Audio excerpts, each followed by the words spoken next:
Kyrgyzstan society is very diverse. There are over 100 different ethnic groups living in Kyrgyzstan, over a dozen different religions, and Kyrgyzstan society has several languages spoken by minority groups. The largest minority group is ethnic Uzbeks, followed by Russians, and then Dungans, Tatars, Uyghurs. Kyrgyzstan's society is also divided between rural, urban, and newly urban groups. You can see how those groups are different in their socioeconomic status, in the language they speak, in the type of job they do. So those are the rough the cleavages in the society. There are also regional differences that are sometimes used for political purposes. One of the most cited regional differences between the south of the country and the north of the country, and people from both parts of the country would claim that they have some cultural differences between them.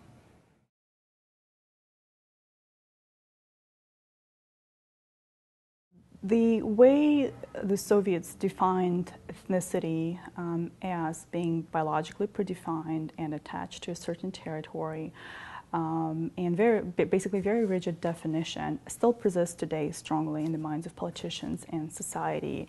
So even though some politicians are trying to move away from the Soviet legacy of doing politics, of treating the society, those concepts of ethnicity being the main identity marker for an individual and for a group and for a society in general are still very much very important in the way the politics is done. And it's also quite important in everyday politics, especially during political uncertainties. People resort to this very rigid, very dogmatic perception, understanding of ethnicity. And this is something that will take time to overcome for Kyrgyzstan, if Kyrgyzstan wants to become a diverse country where civic rights are more important than ethnic background.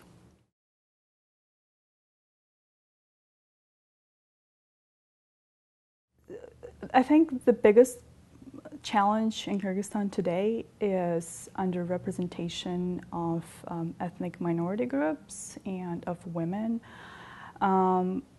Kyrgyzstan is more politically open today compared to 3 years ago. And we've seen competitive elections. We see entrepreneurship growing in Kyrgyzstan. But the political rights, political liberties are not spread evenly across the society.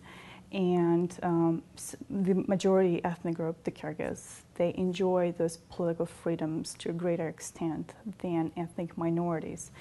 Although ethnic minorities have access to market economy, to entrepreneurship, they still feel politically unprotected, and they face greater uncertainty in the future because of that. And I think that in itself breeds tensions. So political exclusion of ethnic minority groups creates uncertainty in the future for these minority groups. It alienates them from the political process in Kyrgyzstan overall.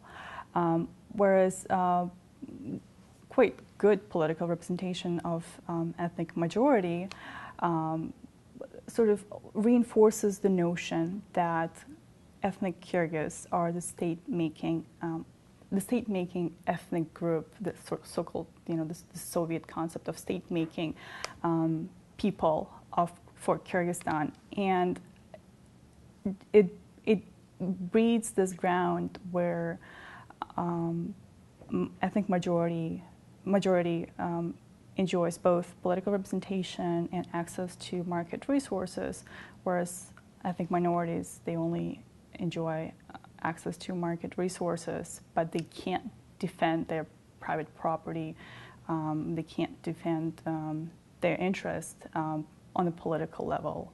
And in the future, this might create tensions between not so much ethnic lines, but between private property owners who are not represented politically and those who are represented politically.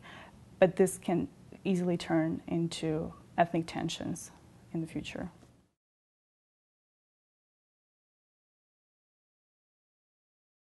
So any ethnic violence is a very complex phenomenon. And when it comes to Kyrgyzstan in June 2010, there were several factors in interplay. First, there was no central government, no legitimate central government after the regime change in April 2010. There was also widespread poverty. So one of the reasons for tensions, buildup of tensions, is overall poverty in southern Kyrgyzstan. And third, because of just political chaos and uncertainty in Kyrgyzstan, different groups, and especially ethnic majority and ethnic minority groups, they had misconceptions of their political interest, economic interest in this environment of uncertainty overall.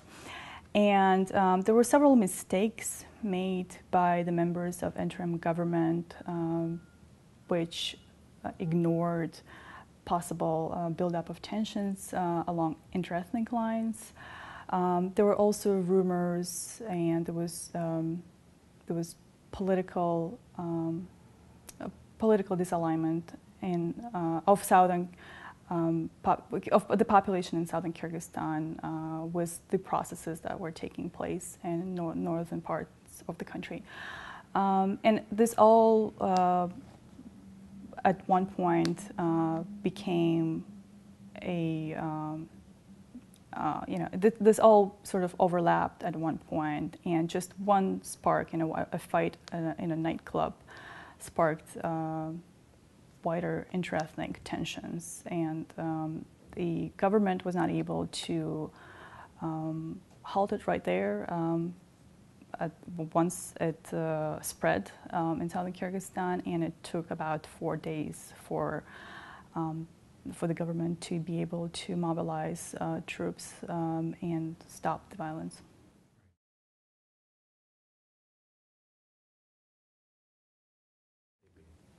I think it's very important for Kyrgyzstan to continue this tradition of having an independent parliament that over time is becoming more and more skillful in holding civil political debate over important national issues, and leverage on the experience of this very important and unique for the entire region experience of holding competitive elections.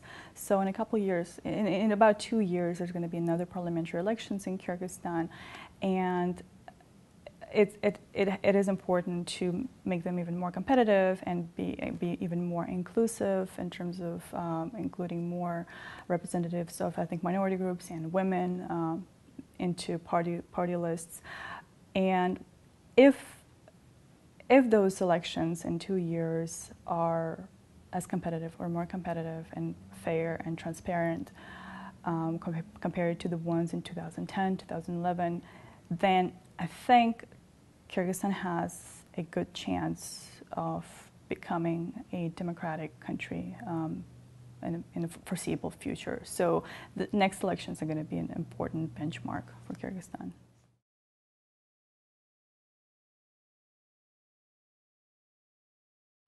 It's a very tough challenge for the government to build a nation because Kyrgyzstan society is so diverse. On the one hand, they should continue promoting the importance and the status of the Kyrgyz language so that the entire population speaks the language, because it is the language of the majority group, and it will facilitate communication on a state level, on the society level in Kyrgyzstan in the future. But on the other hand, by promoting the language and maybe some other attributes of the state, the government should really emphasize the importance of civic rights ahead of ethnic rights or ethnic belonging. So civic rights should be equal, should be equal for all groups, regardless of their ethnic background, or however people want to identify themselves, be that along ethnic lines, gender, family, professional, or other identities. So it is a very difficult balance, and it will take a lot of effort on the part of the government to be able to hold this balance.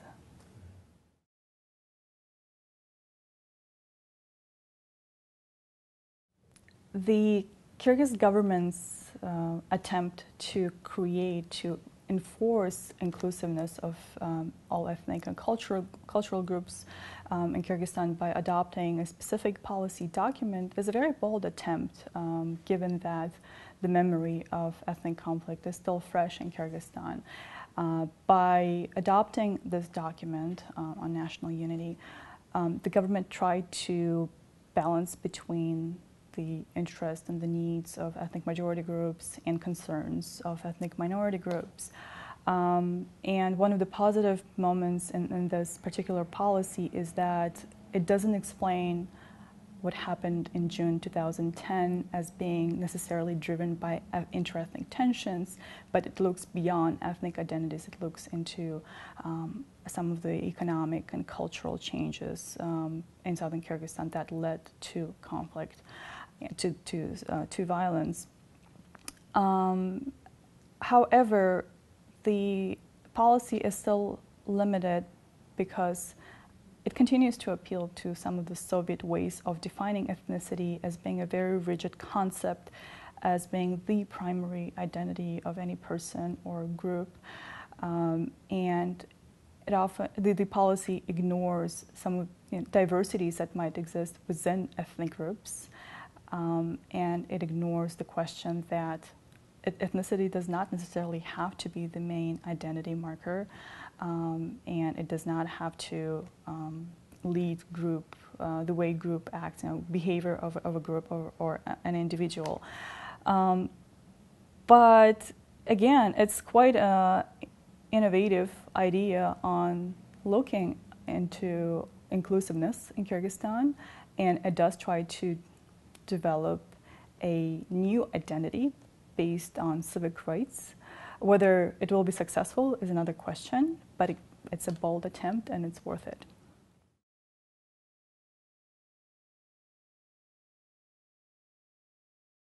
In terms of pluralism, Kyrgyzstan is quite a divided society, culturally divided society. There is more pluralistic, more inclusive Bishkek in northern Kyrgyzstan, where ethnic belonging or religious belonging does not really matter that much, and people are free to identify themselves with whatever group, whatever religious denomination they want, and they probably will not encounter much trouble in everyday life.